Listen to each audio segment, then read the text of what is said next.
ROALD DAHL ESIO TROT. Introducing Alfie, Mr. Hoppy, Mrs. Silver, the pet shop owner, the tortoise catcher. Mr. Hoppy lived in a small flat high up in a tall concrete building. He lived alone. He had always been a lonely man, and now that he was retired from work, he was more lonely than ever. There were two loves in Mr. Hoppy's life.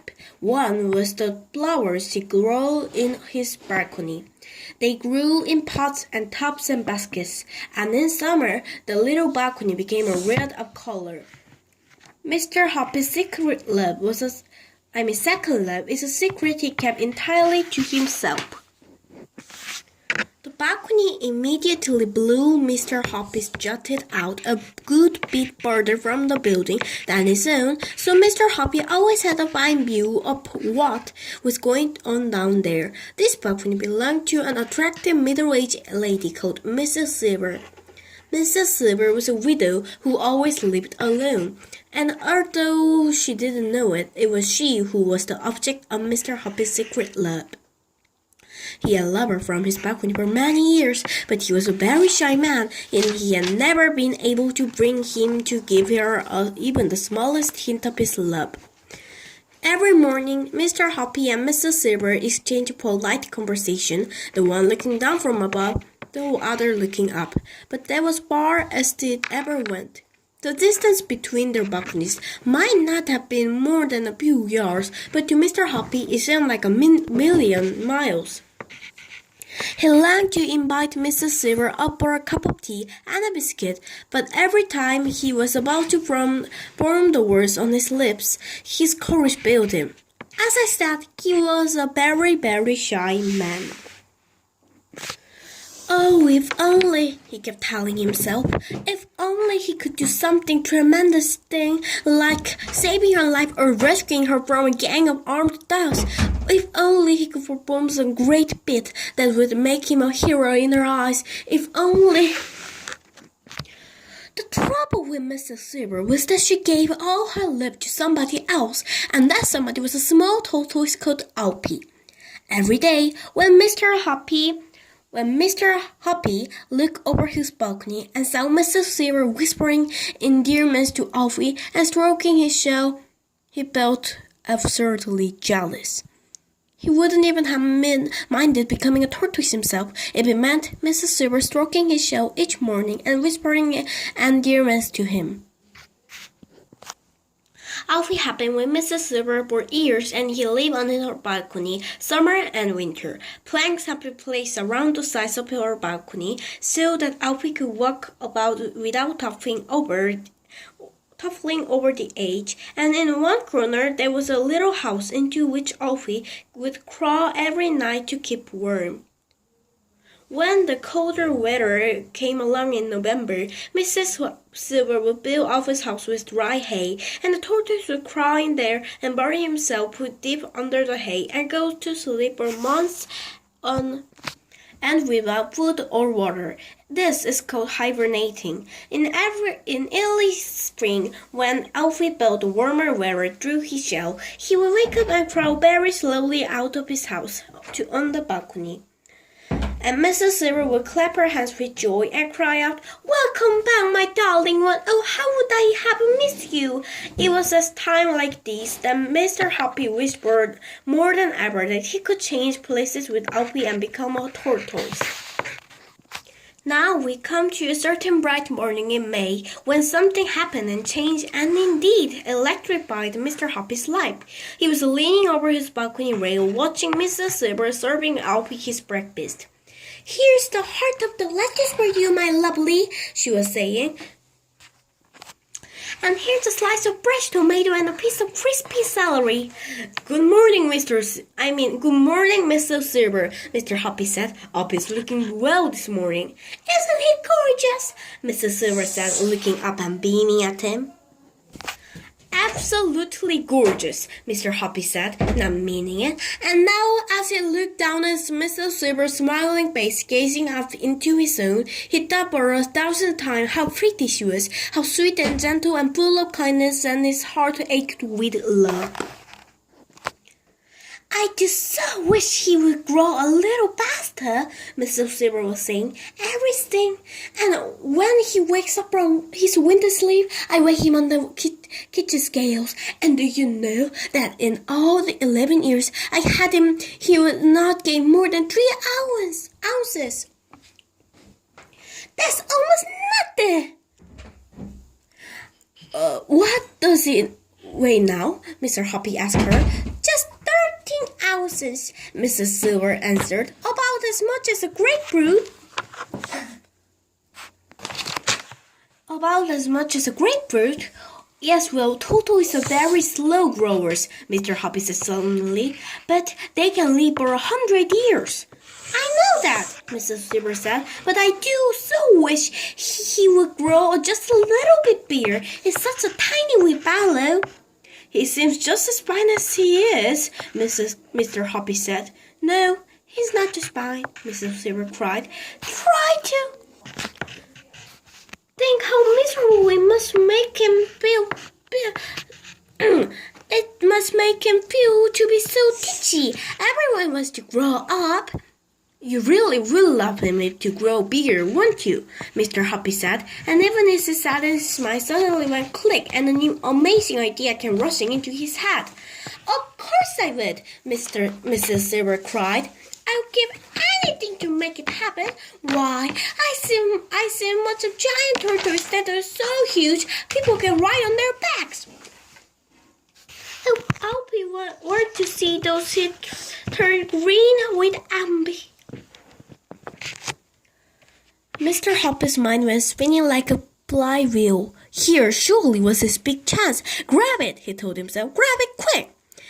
Mrs. Silver, he said, I do actually happen to know how to make tortoise grow faster if that's really what you want. You do? She cried. Oh, please tell me. Am I feeding him the wrong things? I worked in North Africa once, Mr. Hoppy said. That's where all these tortoises in England came from, and the Bedouin tribesmen told me the secret. Oh, tell me, cried Mrs. Silver. I beg you to tell me, Mr. Hoppy. I'll be your slave for life. When he heard the words, your slave for life, a little shiver of excitement swept through Mr. Hoppy. Wait there, he said. I'll have to go and write something down for you. In a couple of minutes, Mr. Hoppy was back in the balcony with a sheet of paper in his hand. I'm going to lower it to you, a bit of string, he said, or it might throw away. Here it comes. Mrs. Silver cut the paper and held it up in front of her. This is what she read. ESIO TROT, tag rig, ag mugna, ESIO TROT, rug poo, peep pop poo, top poo, nip poo, warp poo, loose poo, erjug, boot plug, top no tap, ESIO TROT, top no pet, techno, elbow dupe. What does it mean? She said. Is it another language? It's a tortoise language, Mr. Hoppy said. Tortoises are very backward creatures. Therefore, they can only understand words that were written backwards. And that's obvious, isn't it? I suppose so, Mrs. Silver said, bewildered. ESIO TROT is simply tortoise spelled backwards, Mr. Hoppy said. Look at it. Oh, so it is, Mrs. Silver said. The other words were spelled backwards too, Mr. Hoppy said. If you turn them around into human language, they simply say, tortoise get bigger, common tortoise grow up, pop up, shoot up, spring up, blew up, sweat up, guzzle, stop, gulp. Come on back, tortoise, come on, put on bed, get on, gobble, boot. Mrs. Silver examined the magic words on the paper bowl closely. I guess you're right, she said. How clever. But there's an awful lot of poos in it. Are they something special? Poo is a very strong word in any language, Mr. Hoppy said, especially with tortoise. Now, what you have to do, Mrs. Silver, is hold Alfie up to your face and whisper those words to him 3 times a day, morning, noon, and night. Let me hear you practice them.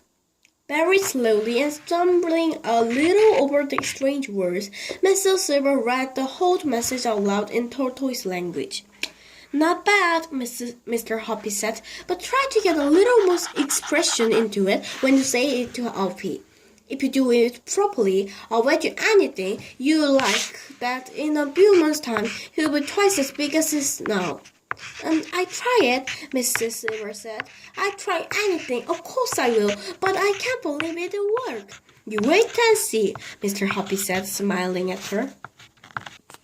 Back in his flat, Mr. Hoppy was simply quivering all over with excitement.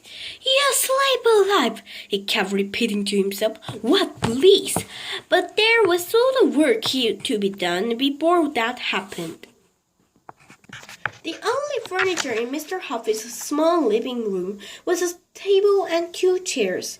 These he moved into his bedroom. Then he went out and bought a sheet of thick canvas and spread it over the entire living room floor to protect his carpet. Next, he got up and the telephone book and wrote down the address of every pet shop in the city. There were 14 of them altogether. It took him 2 days to visit one pet shop and choose his tortoises. He wanted to great many, at least 100, perhaps more, and he had to choose them very carefully.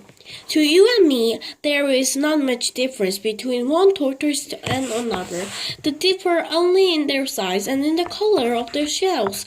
Alfie has a darker shell, so Mr. Hoppy chose only darker shells tortoise for his great collection. Size, of course, was everything. Mr.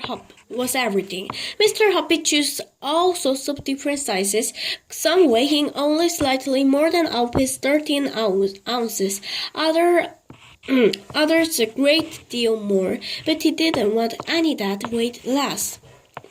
Fill them cabbage leaves, the pet shop owners told him. That's all they need, and a bowl of water. When he had finished, Mr. Hoppy and his associate had bought no less than 140 tortoises, and he carried them home in baskets, 10 or 15 at a time. He had to make lots of trips, and he was quite exhausted at the end of it all, but it was worth it. Boy, was it worth it! And what an amazing sight in this living room was that there was all in there together. The floor was swarming with tortoises of different sizes.